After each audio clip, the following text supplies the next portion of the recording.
Заплющте очі. Зараз я підніму праву руку, і у вас під подушкою одразу з'явиться 1 000 000 гривень. Готові? 3, 2, 1. Що, не з'явилось? Ви просто недостатньо вірите в мої здібності і моє бачення світу. Це ви самі винуваті. Приблизно так виглядає методологія лікаря-чудодійника Чайки, до якого звертаються люди зі встановленим діагнозом онкологія. Тільки якщо зараз ми тут жартуємо, то в реальності йдеться про питання життя і смерті. І великі гроші. Всім привіт! Мене звати Інна Попович. Цю історію починав збирати по пазлах мій колега, який добровільно долучився до Сил оборони України у війні, яку за версією так званого лікаря Чайки розв'язали політики. Тому відповідей правильних нема. Війна – це завжди горе. Є, була і буде. І причина війни завжди – це не ми з вами. Тому що я не розпочав цю війну. Це політики, їхні договорняки і так далі. Я про себе зараз говорю. Це справді страшно. Як на це зреагувати? В такому випадку ви ж не померли. Я не померла. Тоді чи має це значення, те, що відбулося? Я завжди своїм людям, які звертаються за консультаціями, пояснюю таке: ви візьміть ніж, будь ласка, гострий ніж, і прикладіть собі до шиї. Ну що, ви уже вражені? Але далі більше. Рак – це не хвороба, діабет придумали фармацевти, хіміотерапія – це бізнес. Це наративи, які на своєму ютуб-каналі озвучує лікар Чайка.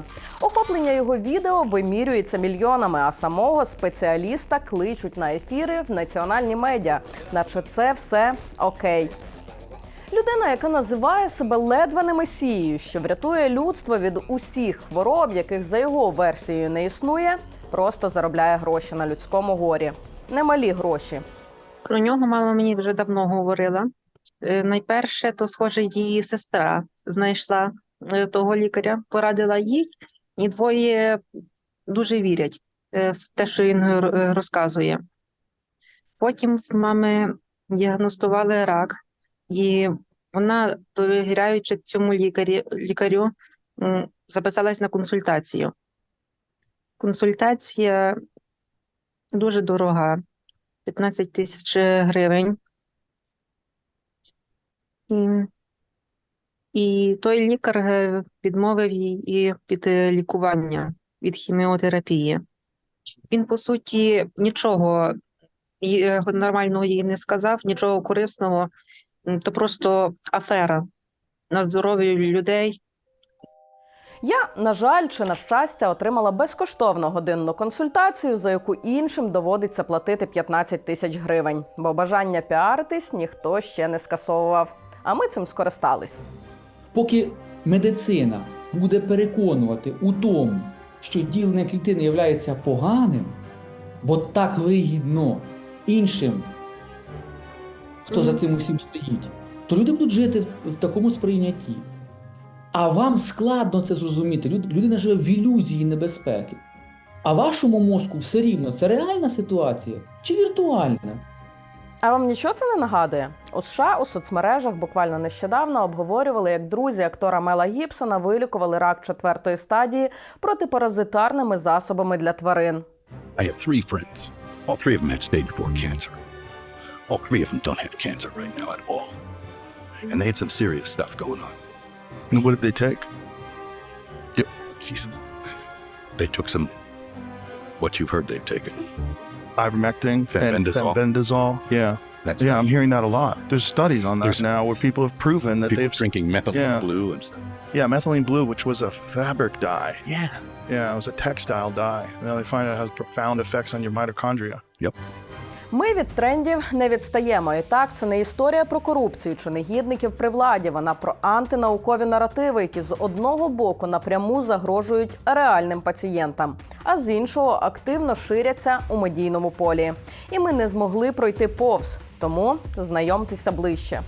Василь Чайка, 38 років, народився на Вінниччині, закінчив педіатричний факультет Вінницького національного медичного університету імені Миколи Пирогова. Пройшов курси клінічної вертебрології та багаторівневої медичної реабілітації. 2 роки був педіатром Гайсинської районної дитячої лікарні, втім з державного сектору швидко пішов у приватний. 7 років працював у фармакологічній компанії. Після цього висновок, що фармбізнес – це мафія. Останні 10 років навчає методів відновлення здоров'я і звільнення від фармакологічного рабства. У 2018-му відкрив у Києві реабілітаційний центр «Чайка Клінік».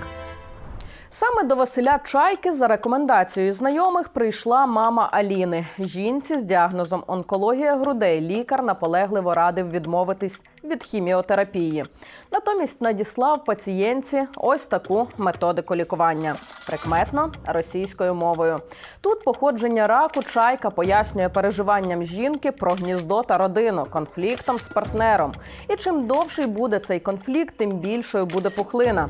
Власне, жодних методик лікування тут і немає. Всього лише кілька трешових прикладів дивозцілення.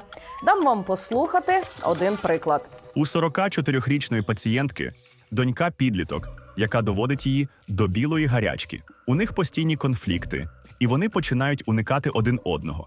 Конфлікт, сварки пов'язані з матір'ю-дитиною. У матері утворюється пухлина молочної залози. Коли стосунки з дочкою раптом покращуються, у пацієнтки настає фаза зцілення.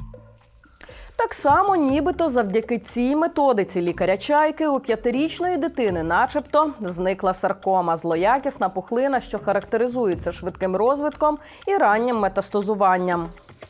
Саркомою? Ні. Коли мама це зрозуміла і запитала, що робити, бо дитина не усвідомлює ще, я кажу до мами, дивіться, робити вам треба перше.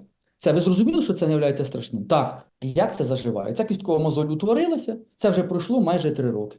Хлопчик бігає, грається, стрибає, далі грає у футбол. Ну, і можна було сказати, що він смертельно хворий.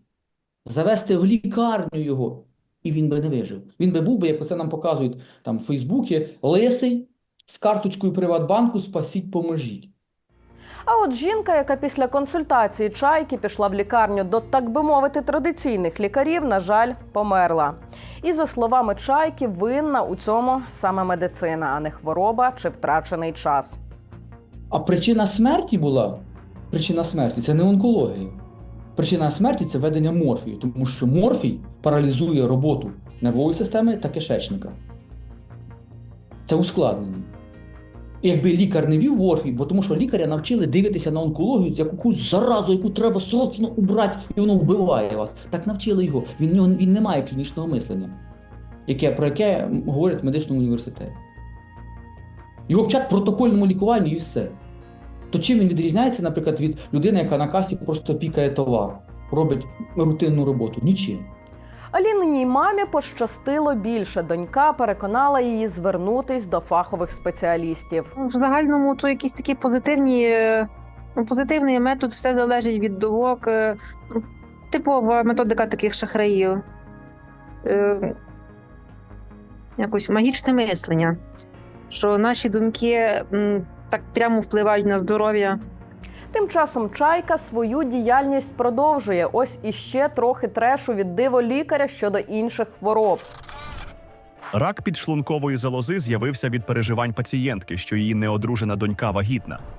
Ревматоїдний артрит вилікував погладжуванням кубиком цукру по хворому коліну. Підвищену кровоточивість сина вилікував тим, що мама розповідала йому вночі, що він був небажаною дитиною.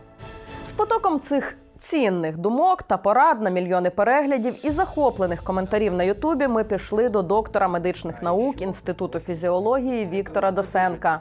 І він, без перебільшення, був шокований. Ну, я дивлюся на цей жах, бачу колосальну кількість переглядів, це було прямо в Фейсбуці. Ось, а звісно, що це ж відео було ще й в Ютубі. Це йому вдається, він прекрасно перемішує дійсно правдиву медичну інформацію з неймовірною маячнею на рівні дебюту шизофренії. От на цьому етапі це лікарський злочин. До думки лікаря певна кількість пацієнтів прислуховується. І, можливо, якщо він їм здається авторитетним, роблять саме так. Ігнорують рекомендації лікаря, чи зовсім не йдуть на лікаря. І, звісно, що рак сам по собі нікуди не пройде, не зникне. Якщо його не лікувати, він буде прогресувати, і ці люди помруть. Тож не нехтуйте власним здоров'ям, звертайтесь до реальних фахівців і не витрачайте час на чудодійні сумнівні методи. Я ж перейду до іншої частини нашого розслідування – фінансової вигоди.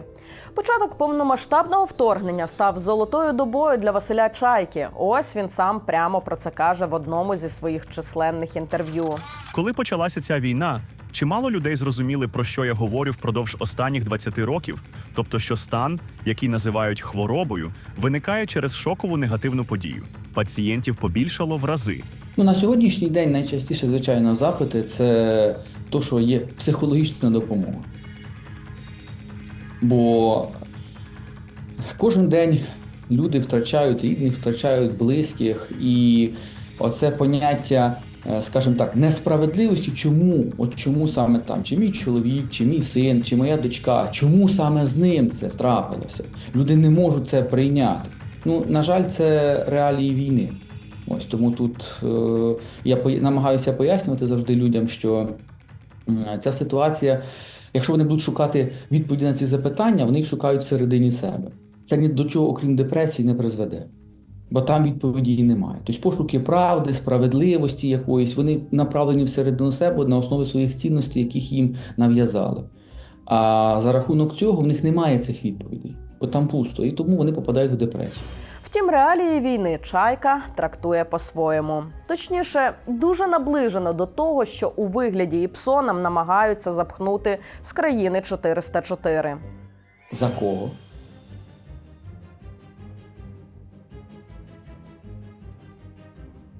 За мільйонера чи за політика? За кого? Тому дуже складно в цих умовах, в яких ми живемо, давати правильні відповіді. Тому відповідей правильних нема. Війна – це завжди горе. Є, була і буде. І причина війни завжди – це не ми з вами. Тому що я не розпочав цю війну. Це політики, їхні договорняки і так далі. Но вони мають определений адміністративний ресурс. І цей певний адміністративний ресурс вони використовують для досягнення своїх цілей. Нічого не змінилося з Юлія Цезаря. Нічого. Але ж це росіяни напали, це вам можуть так розповідати. Так, росіяни напали. Зараз ми не розбираємо з вами політику, я не вважаюся експертом політики. Ви мене запитали за медичну частину. Тому давайте по цьому запитанню. То є моя позиція і так далі. Вони напали, так. Війну розв'язали політики. Ви ж теж це почули, правда? То повернімося в часи до повномасштабного вторгнення, і все стане на свої місця. До 2020 року Василь Чайка своїми методами працював з росіянами, активно вів сторінку в забороненому «Контактіки», виключно російською мовою, і по московському времені. Війна на той момент тривала вже 7 років. У 2019-му їздив виступати на конференцію в Мінську разом з росіянами. Я сертифицированный доктор остеопатии, висцеральный терапевт, и там много всяких этих регалий, но это все такое. У 2021-му через ковід, якого за версією лікаря не існує, цю ж конференцію проводили онлайн. Доповідачі – росіяни і білоруси. Я представлюсь, меня зовут Василий Иванович Чайка, я работаю в городе Киев. Інший семінар в Білорусі, який повністю мав проводити Чайка, був запланований з 28 лютого по 2 березня 2022 року. Але він туди не потрапив, бо… точно, політики не домовились. Повномасштабне вторгнення змусило цілителя повернутись до українців і знову заговорити мовою. Така діяльність принесла свої плоди. Тепер Чайка заснував так звану Вищу школу здоров'я. Вартість курсів від 11 до 150 тисяч гривень. І туди реально записуються люди. Ще до початку повномасштабного вторгнення у Чайки був свій кабінет і прийом клієнтів віч-навіч у будівлі Державної поліклініки столиці на Оболоні. На сайтах за цією адресою фігурувала назва «Реабілітаційний центр Чайка Клінік». Втім, у реєстрах такої організації просто не існує. За тією ж адресою була і Вища школа здоров'я. Проте після початку Великої війни клініки Василя Чайки, як і його школи здоров'я, не існує офлайн. Все перенеслось в інтернет-простір. У приміщенні тепер інша приватна медична установа. А не підкажете, я шукаю клініку Василя Чайки. Там він з цієї сторони заходив і там на другому поверсі був. Я не знаю, що де він. А був що, значить, був? Зараз нема? 2 роки не бачу, чи 3. А хто телевізору бачила. Ось як він сам пояснює перехід в онлайн. Тобто я фізично, просто як сидіти як лікар в поліклініці, знаєте, там приймати, приходьте до мене, я не можу, я зайнятий постійно. Тому що там є відповіді на запитання, там є підтримка, там є аналіз. Це те, що я роблю, наприклад, як, знаєте, як ви заключаєте договір з лікарем і приходите до нього. Те саме роблю я, тільки без договору. Ну, я маю медичну ліцензію і так далі, і так далі. Отаким чином. Тому в мене фізично немає часу на це все. Жодних договорів, жодних зобов'язань. Плата і консультації теж виключно за бажанням, бо ж багато цінних думок з будь-яких питань Василь Чайка, за його ж словами, безкоштовно виливає в інтернет. Але чи може один фахівець одночасно спеціалізуватись на питаннях раку, сліпоти, суглобів, артритів, серцевих хвороб, склерозів та взагалі будь-чого? Особливо, коли самі рецепти та походження хвороб звучать як відверта маячня. І там є от рекомендація, що з атеросклерозом робити, взяти софору японську, таку-то кількість ягід, замочити в яблучний оцет, вимачувати там певну кількість днів, віджати, розтерти, ще раз замочити і потім 3 місяці по чайній ложці пити. А у дітей порушується зір. Знаєте, чому є от далеко зір, близько? Тому що їх ображають. От ображають дітей. Чи стосунки от погані між татом і мамою, от вони сваряться, і ми не хочемо їх бачити. І порушується зір. Логічно? Це, звісно, маячня, це не відповідає нічому. Це просто, Диплом про медичну освіту диво лікаря – це спеціаліст у напрямку педіатрія. Всі інші документи про кваліфікацію на сайті Чайки – це 5-денний тренінг у Вінниці з реабілітології американськими лікарями, 250 годин курсу аюрведичного центру з Індії та російська школа остеопатії. У відкритому реєстрі МОЗ є інформація про видачу ліцензії у 2020 році на послуги реабілітації. І це все. Нічого більшого він лікувати за законом просто не має права. Бо коли ти подаєш документи на ліцензію, ти вказуєш, яка в тебе спеціалізація там, чи за якими професіями ти будеш здійснювати діяльність. Тому так, не можна, маючи тільки там пару спеціалізацій чи одну спеціалізацію і тільки одну ліцензію на один вид діяльності, консультувати, надавати медичну чи реабілітаційну допомогу по всіх там напрямках. Це неможливо. Це є порушенням прямим і вимог основ законодавства України про охорону здоров'я і ліцензійних умов здійснення господарської діяльності з медичної практики, і кваліфхарактеристик, і всього-всього. А я нагадаю, що лише година онлайн-консультації у Чайки коштує 15 тисяч гривень. Після початку повномасштабного вторгнення його дружина разом з дітьми проживає в Португалії. І, судячи з її соцмереж, ні в чому собі не відмовляє. Вочевидь, сам Чайка виїхав услід за дружиною. Ми намагались з ним домовитись про зустріч у Києві і зателефонували на мобільний. Але... Estamos a transferir a sua chamada. Aguarde, por favor. Ми до вас телефонували на стаціонарний номер. У вас стоїть автовідповідач португальський. Чи зараз ви в Києві, чи в Португалії, де ви знаходитесь? Португальського автовідповідача в мене немає. Моя сім'я знаходиться в Португалії, так. А ви в Києві? Так. Да. Але я можу виїжджати. Тому я певний час знаходжуся тут, певний час виїжджаю. Я був батько 3 дітей, але сину стало вже 21 рік, син знаходиться також зі мною в Києві, то я вже по цьому не можу. У мене є інші моменти, де я можу виїхати. Я не експертка з питань лікування, але коли медицина перетворюється на шоу, а зцілення на маркетингову кампанію, найбільшою хворобою у цій історії стає людська довірливість. Василь Чайка блискуче довів, найприбутковіша індустрія сьогодні – це не фармацевтика, а продаж надії, приправленої маячнею та набором наукових термінів. І найсумніше тут, що люди готові платити чималі суми, аби почути те, що їм хочеться почути, замість правди від реальних лікарів.